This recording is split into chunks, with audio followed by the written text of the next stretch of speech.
Jadeveon Clowney was one of the big name acquisitions for the Panthers this past weekend, so I figure we'll start with this question. Is he doing enough? Is he doing enough? Now, this is, maybe intentionally a little bit of a vague question because what's enough? Is enough Pro Bowl? Is enough 10 sacks? What's enough for Jadeveon Clowney? That's a good question. I don't think he's doing enough by just about any measurement. However, I'm not sure he's the one to blame. Think about that. Well, I'll bring it home. Don't worry. So I was listening to a podcast recently, and it had Chris Long on it. It was the Reiner Silipod. Chris Long, many of you remember, Super Bowl champion with the Patriots, Super Bowl champion with the Eagles, second overall pick with the Rams prior to that, edge rusher, son of Howie Long. And they were doing this podcast in Philly. And somehow they got talking about Bryce Huff.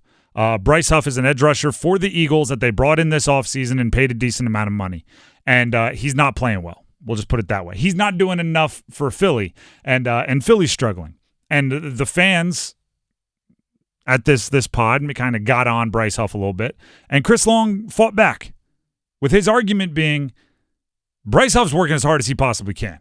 Bryce Huff is doing everything that his body allows, his talent allows. He's out there doing everything he can to make plays. It's not his fault that he's not being effective. It's the people who thought he would be effective. It's their fault. And I think that kind of struck me as Jadeveon Clowney. Jadeveon Clowney was brought in for the Carolina Panthers in order for Clowney to be their number one edge rusher. The guy who beats single blocks. The guy who beats double teams. The guy who draws the double team so everyone else's job gets easier. And is it his fault if he's not that guy and has never been that guy? Right? I don't even know if this is actually attributed to Einstein, but there's a quote that goes viral every now and then that I always see. They say Einstein said it, but internet lies. And it's basically like if you judge a fish by its ability to climb trees, you're going to think the fish is stupid. When in actuality, it might be the fastest swimmer in the world, right? Might have so many other good things, but if you're judging it by the wrong criteria, then you're going to think it's dumb. Maybe with I forget the exact quote, maybe with something like, hey, Einstein failed English or something like that. Then it's like, but he's a math genius, so you're judging him by the wrong thing. Jadeveon Clowney as a number one edge rusher, that's not him.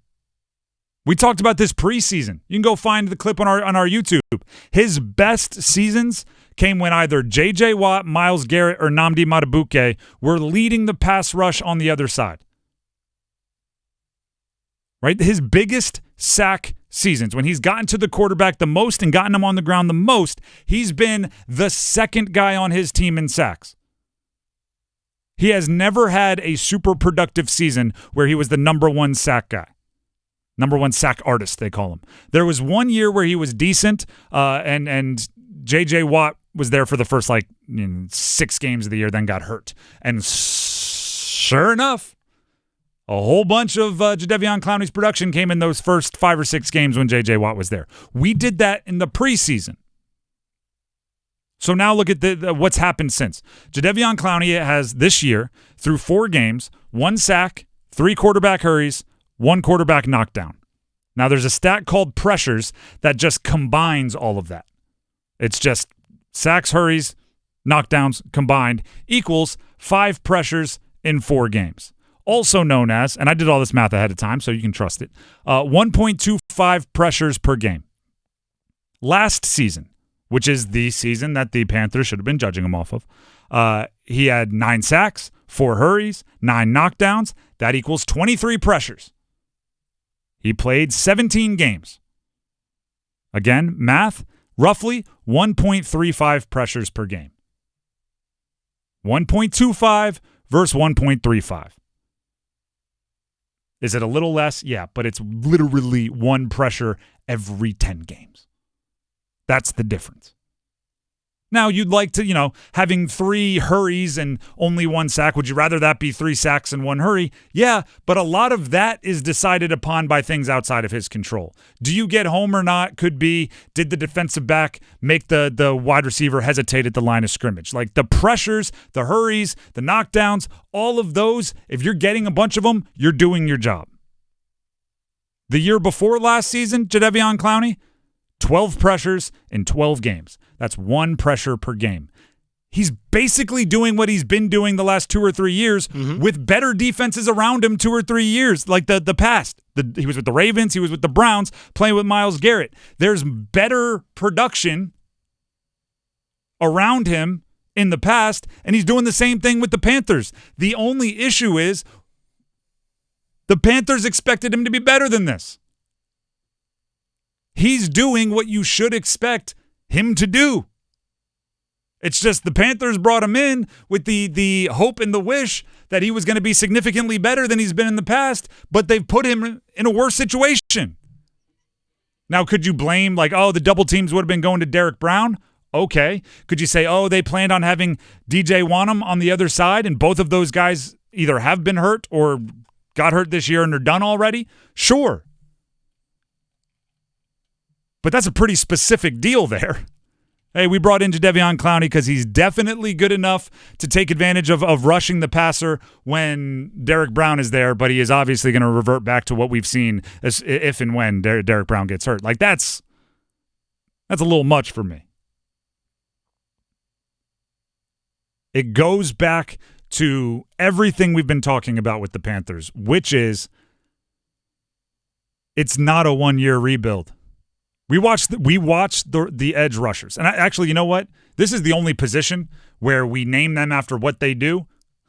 Imagine if cornerbacks were called cover the wide receiver guys. What if the wide receivers are open? Then what are you? What do we call the edge rushers that get no pressure? We call them you're just there. The outside defensive linemen. We don't call offensive linemen block them alls. But either way. Word observations be darned. This is not a one-year rebuild. Because you watch this team, I think they could be exponentially better if they had better edge rushers. And it's easy to look at Jadeveon Clowney and say, man, you're not doing this. You're not doing that. You're holding us back. It's easy to look at DJ Johnson and say, you're holding us back. But then actually, Dennis pointed something out to me this morning when we were talking about this. He goes, well, they're kind of paying Jadeveon Clowney like a number 2. He's making $10 million. A number 1 edge rusher is in the $20 millions per year. They're paying Jadeveon Clowney $10 million.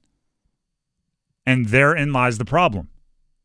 The problem is they had 17 problems this offseason and enough money to fill 8 of them. So they had to, in some ways, divide up the money and try to half-heartedly solve a job, put a Band-Aid on it, and hopefully they can solve it next offseason. That's what's going on here. Is their edge rush good enough? No. Do they have a number 1 edge rusher? No. It's exactly what happened last year with wide receivers. They got 6 number 3 wide receivers and no number 1 wide receiver. Right now they have 3 or 4 rotational edge rushers. They have a number 2 edge rusher, and they have no number 1 edge rusher. In this case, if you're using that analogy, last year's wide receivers to this year's edge rushers, Jadeveon Clowney is Adam Thielen. He's a veteran. He's solid. He's going to do his job. He'll be good against the run. He's not going to scare the opponent at all. No. And if you're expecting him to scare the opponent, is that his fault or is that your fault? Or are you asking a fish to climb a tree and going, gosh, I'm terrible at climbing trees? Fish is going, that's not, I got flippers, man. What do you want me to do here? Jadeveon Clowney's looking at this defense going, you want me to beat the double team? No, I'm the guy that takes advantage of the other guy that attracts the double team. That's what I do. I got flippers over here, man.